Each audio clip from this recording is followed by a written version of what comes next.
Welcome to the bold analysis. Martha Koome is under fire.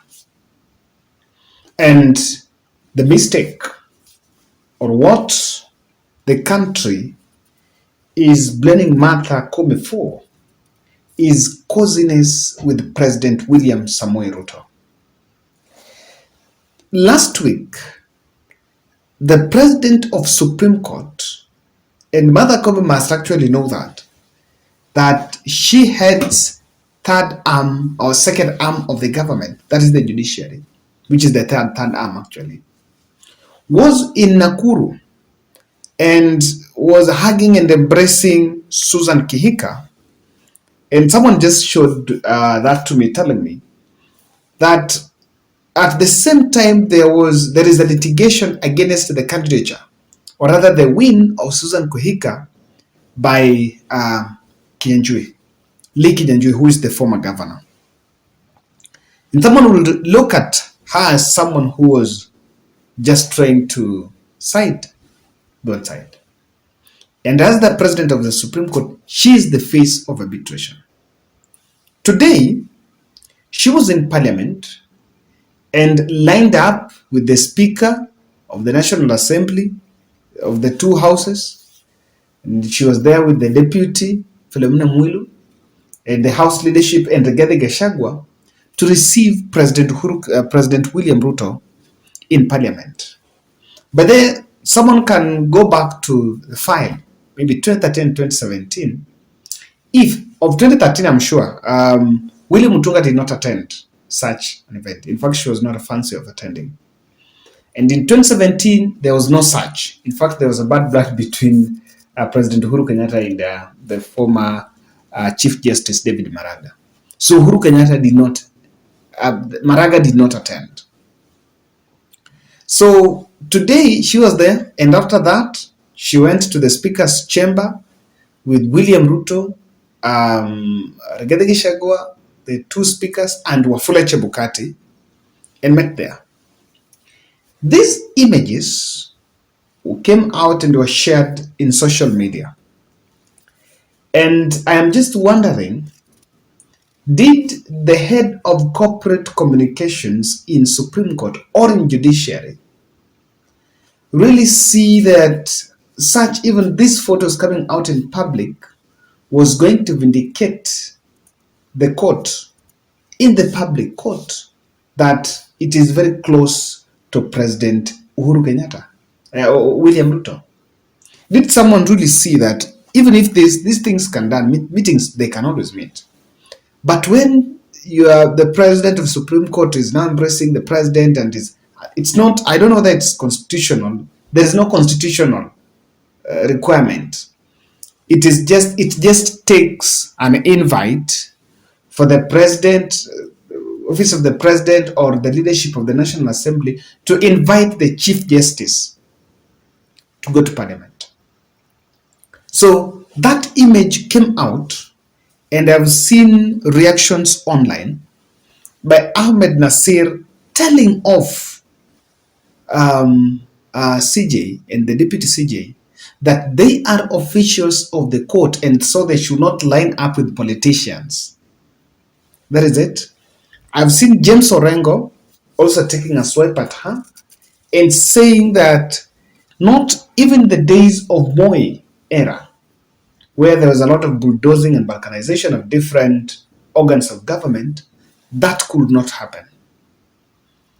Nelson Havi has also descended on Martha Koome, saying that the other Chief Justice, Maraga and Mutunga, did not fancy such events. So number one, this is it. The first probability is Martha Koome was invited by the State House or was invited by the state leadership. It's either of the two. It's not that there is no constitutional requirement that requires if she's going to deliver the speech, they must be there. And so they were in the official regalia, which they were there in their capacity as the Chief Justice and Deputy Chief Justice. Of course, that is there. I see them a little bit insensitive, because the truth of the matter is 3 weeks ago when they gave the verdict, and not 3 weeks, I think now it's 1 month, when they threw away, it's 3 weeks, yes, they threw away, they dismissed Raila Odinga's verdict. They divided this country into two. And there are people, especially on Azimio la Umoja side, who lost that always thought and have that perception that the courts and Wafula Chebukati conspired against Raila Odinga. So the conspiracy theory has been here for some time. And this has come when William Ruto, during inauguration, he also announced some 3 billion fund addition on the judiciary fund. And again, there was that perception that perhaps they worked together. So coming out in public and making that embrace, I want to say categorically that that was misguided, because it shows clearly that are they working together? Of course, there is that independence. It points out to something that the handlers of the Chief Justice ought to have seen, that it demystifies the autonomy and the independence of the judiciary. Remember, they have been given finances. It demystifies their independence because it seems they are at the mercies of the president. But then, I want to just look at some quick factors why William Ruto knows to play one for the gallery.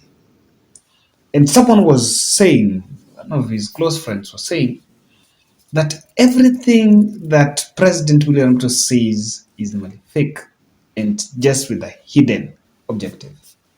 So, why do you think the president is going cozy with Martha Koome?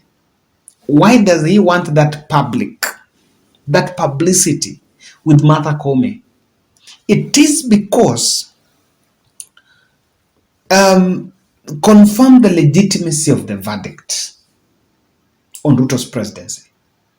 If there is something that has been coming out, remember Martha Koome was invited at MP's induction event and she skipped after Azimio la Umoja team protested that move. And I think even the word for Senate, I don't know that she went or sent someone. But she's been snubbing parliament events for some time. So today, William Ruto would want that, the president would want that to show, for Chief Justice to take that opportunity to stand firm with the ground as, you know what, that was it. And with her going to attend that event, remember the swearing in is just was a constitutional event. But with her coming out to go and attend that event, William Ruto wants the country to gain, or rather to boost the legitimacy. And of course, the legitimacy is still there. No one is even doubting that William is. He is our president.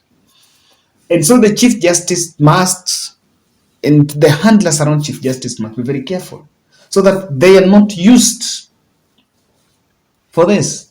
It should remain at rule of law. But when it comes out, then you just want to boost it.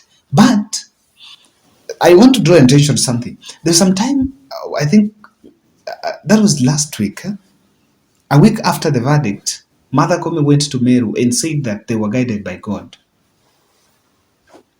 And people were saying, okay, not law, so God. So it was nothing about the law. Now, she went and defended William Ruto. She defended their decision in Meru.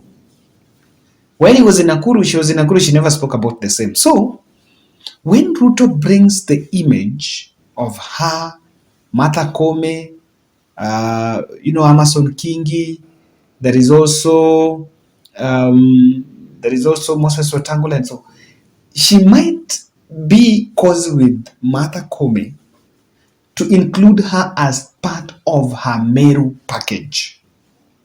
Part of the Meru package. In Meru, there's already Mithika Linturi, who is the governor, who is a CS, agriculture CS.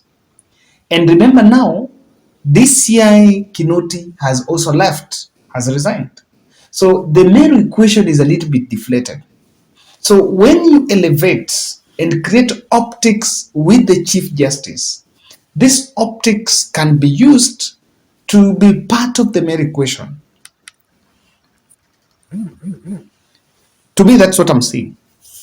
And you can challenge me on that. So these optics, they're needed for different things. And again, I want to ask a question. Now, when you see the executive, judiciary, and legislature all working cocoon and showing that, what is the fate of opposition front? Because anything that opposition want to criticize the government on will either be on the floor of the house or on courts.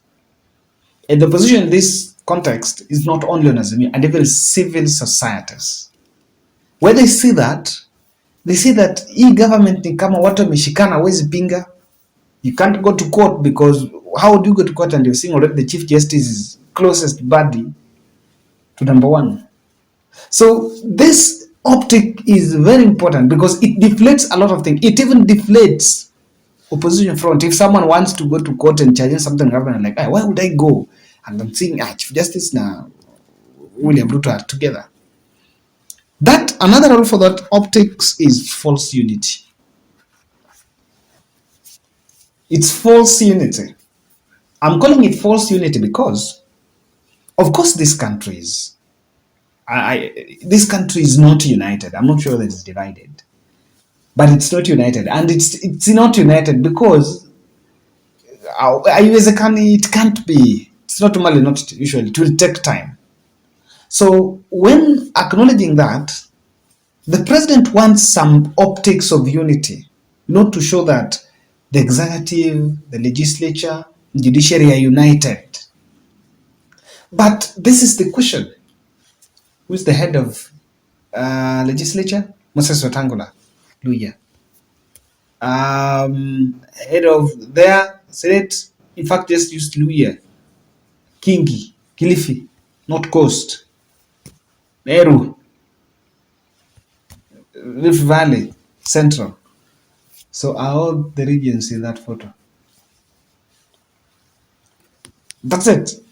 So that unity call, if you want to show unity, then you rather go for the Azimio team. Go for Kalonzo, go for Raila, go for Matakarua, go for that's then is unity. But this other one is just a false unity. And these are normally optics that used few days now will come sharing, bloggers will come out share, country is divided, we've achieved this. Well, that is not it. And I think the handlers of Chief Justice must be very sensitive. And I don't know the favors. Is it about the judges that were appointed? It is by law. Are there favors they need? Is it because the president has injected many lawyers in his cabinet? What do you think of that, Coziness?